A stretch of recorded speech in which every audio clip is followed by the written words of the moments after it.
안녕하세요 기철 여러분들, 멋진 기영입니다. 히어로 하면 점차 성장하는 스토리가 핵심이라고 해도 과언이 아닌데요. 다만 모든 히어로가 성장하는 스토리를 지니고 있는 것은 아닙니다. 처음부터 엄청난 파워를 지닌 채 데뷔하면서 파워 밸런스 논란을 일으킨 인물도 꽤 많은 편인데요. 이번 시간에서는 과연 어떤 인물들이 엄청난 힘을 가지고 데뷔했는지, 또 어떤 호불호가 있었는지 알아보도록 하겠습니다.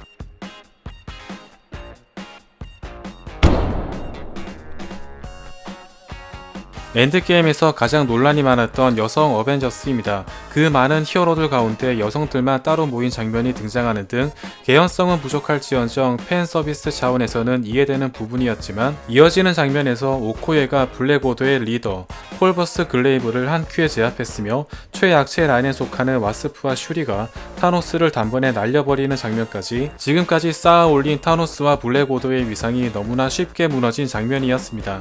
블랙오더의 경우 단독으로 비전을 기습하거나 정면 승부에서는 거의 초인 이상의 전투력을 발휘하는 존재였으며, 타노스 역시 이전까지는 단독으로 주인공 3명을 동시에 상대했기 때문에 이러한 장면들은 엔드게임 최종 전투씬에서 큰 오점으로 남게 되었습니다. 스토리상 말도 안 되는 푸시를 받았던 리리 윌리엄스입니다. 와칸다 포에버에서는 스타크 설계도를 입수해 아크리액터와 어설픈 슈트를 만든 것까진 좋았지만, 아이언하트 드라마에서는 당대 최고의 성능이었던 좌비스에 버금가는 인공지능을 그저 머리에 전극을 꼽고 자고 일어난 것으로 만들어버리는 등 거의 유일무이한 딸깍 수준의 창조 능력을 보여주었는데요. 토니 스타크의 능력 중 하나가 높은 지능이라는 걸 감안한다면 이러한 연출 역시 주인공 보정을 심하게 받은 연출 중 하나였습니다. 또한 한 유니버스가 무너지는 큰일에만 관여했던 와처가 리리의 무수한 실패에 관심을 가지며 그녀를 응원하는 등 각본상으로도 개연성이 부족한 모습 등을 보여주었습니다. 최초로 파워 밸런스 논란이 나왔던 캡틴 마블입니다. 사실 캡틴 마블에게 나오는 대다수의 비판이 압도적인 파워 외에는 기억나는 게 없다라는 것인데요.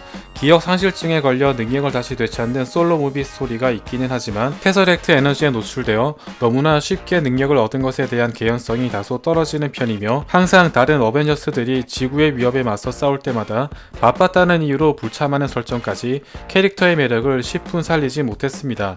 또한 타노스를 처치하러 가겠다고 혼자 나서는 등 각본상의 문제도 따르는 편이었는데요. 센트리의 경우 압도적인 파워를 지니고 있음에도 정신적으로 불안하고 미숙하다는 약점이 있는 편으로서 완벽한 초인에게도 하나쯤 있는 결핍 또한 없는 것이 재미를 반감시킨 요인 중 하나였습니다. 결국 엔드게임에서도 뒤늦게 나타날 수밖에 없는 일종의 용병 같은 이미지가 강하게 남을 수밖에 없었는데요. 다만 캡틴 마블 이후에 등장한 인물들이 훨씬 더 능력을 쉽게 획득하고 빠르게 성장하면서 현재로서는 좀 더 나은 상황이라고 볼 수 있습니다. 마블 최초로 아리셈을 물리쳐버린 에거사입니다. 상대방의 힘을 흡수할 수 있는 능력으로 인해 티아무트의 힘을 흡수해 우주적 존재가 되더니 심지어 아리셈의 능력까지 흡수해버리는 충격적인 장면을 연출했는데요.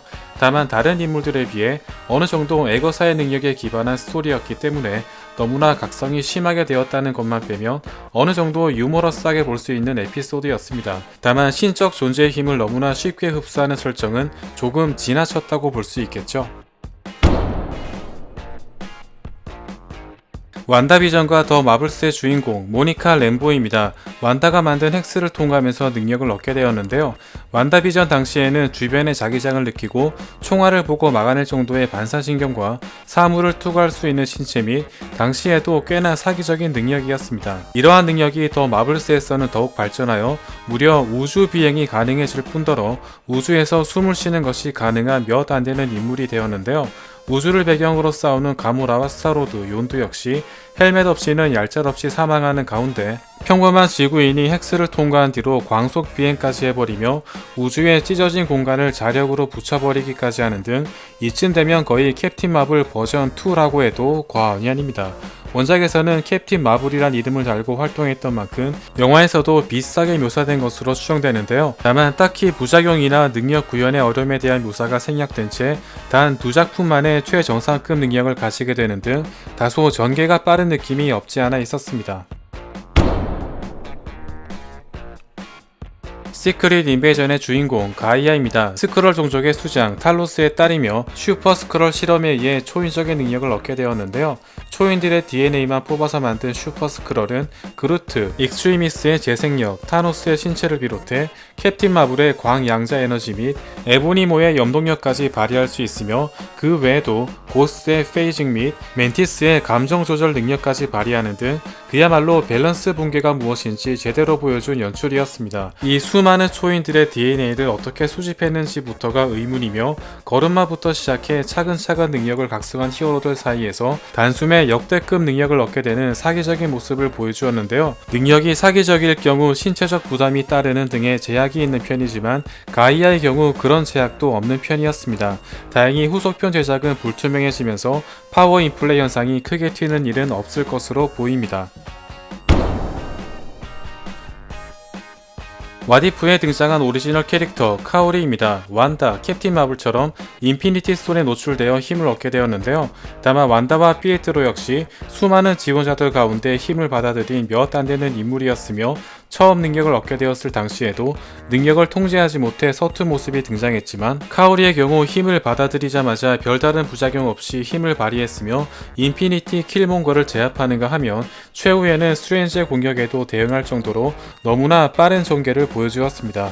또한 왓이프3에서는 다른 멤버들과 함께 와처의 맹세를 통해 우아투의 능력을 가지게 되면서 세계관 최강자와 맞짱을 떠버리는 등 더욱 파워 밸런스가 무너지는 모습을 보여주었습니다.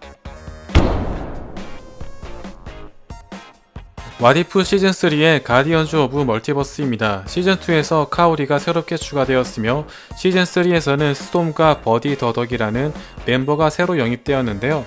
카오리의 능력도 매우 사기적이었지만 버디 더덕의 경우 하워드 덕과 달시의 딸로서 컨버저스가 일어날 때 태어나 코스믹 에너지 조작이 가능했으며 제우스와 캐실리우스, 다크엘프 군대를 혼자서 제압해버리는 엄청난 능력을 부여받게 되었습니다.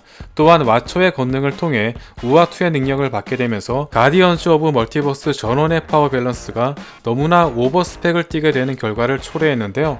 또한 캡틴 카터와 카오리 외에 스톰과 버디 더덕의 개인 스토리가 대거 생략됨에 따라 너무나 단편적인 일회성 출연이라는 점에서 매우 아쉬운 결과를 낳게 되었습니다.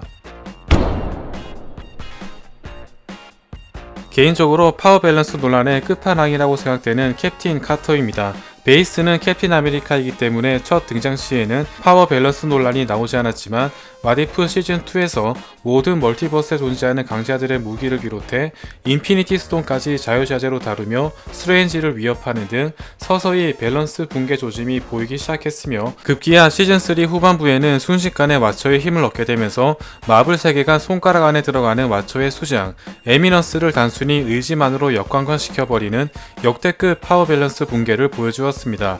왓이프 역시 메인 스토리에 영향을 미치지 않을지언정 엄연히 정사에 포함되는 스토리이기 때문에 평범한 캡틴 아메리카에서 와초의 수장까지 물리치는 스토리라인은 왓이프의 대미를 장식하기엔 너무나 아쉬운 부분이었습니다. 지금까지 지나치게 강력했던 히어로들이었습니다. 여러분들의 생각은 어떠신가요? 점점 우주적인 존재가 등장하기 시작하면서 어쩔 수 없이 파워 밸런스가 치솟는 상황이지만 개연성 있게 연출하는 것이 가장 중요한 부분이 아닐까요?